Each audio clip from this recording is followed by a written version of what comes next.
ஒரு காட்டுல ஒரு தந்திரக்கார நரி வாழ்ந்து வந்துச்சு.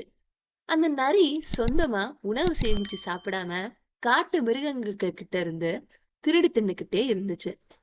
இத பார்த்த எல்லா மிருகங்களும் நரி கிட்ட பத்திரமா நடந்துக்குச்சுங்க. நரி கண்ணுல படுற மாதிரி எந்த உணவையும் வைக்காது அதுங்க.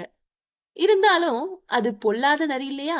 அந்த பொல்லாத நரி எப்படியோ காட்டு மிருகங்க சேமிச்சு வச்சிருக்கிற உணவு, தானியங்கள் எல்லாத்தையும் கண்டுபிடிச்சு திருடி திட்டுக்கிட்டே இருந்திருக்கு.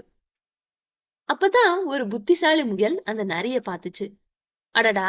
சொந்தமா உணவு சேமிச்சு வாழ்க்கை நடத்தாம இப்படி திருடி திங்கிற நரிக்கு நம்ம சரியான பாடம் புகட்டணும்னு நினைச்சிருக்கு.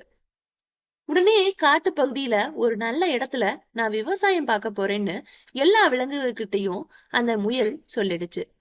அதனால அந்த இடத்துல வெள்ளரி தோட்டம் போட போறேன்னு சொல்லிட்டு கொஞ்ச நேரம் வேலை பார்த்துட்டு இருந்திருக்கு. இத தூரத்துல இருந்து பார்த்த அந்த நரி, ஓ, வெள்ளரி தோட்டம் போட போறியா?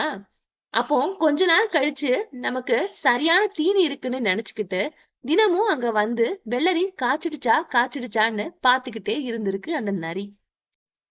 கொஞ்ச நாள் கழிச்சு வெள்ளரிக்காய் காய்க்க ஆரம்பிச்சிருச்சு.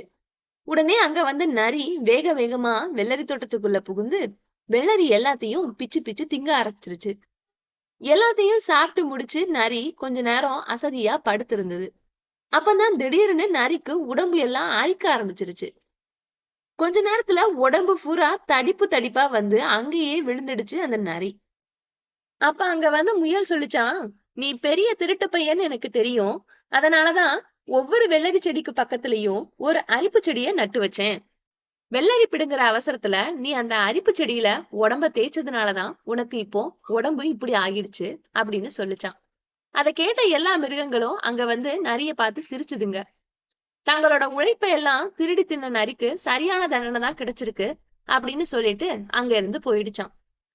உழைச்சு சாப்பிடாம அடுத்தவங்க பொருளை திருடி தின்ன அந்த நரிக்கு யாருமே உதவ முன் வரல.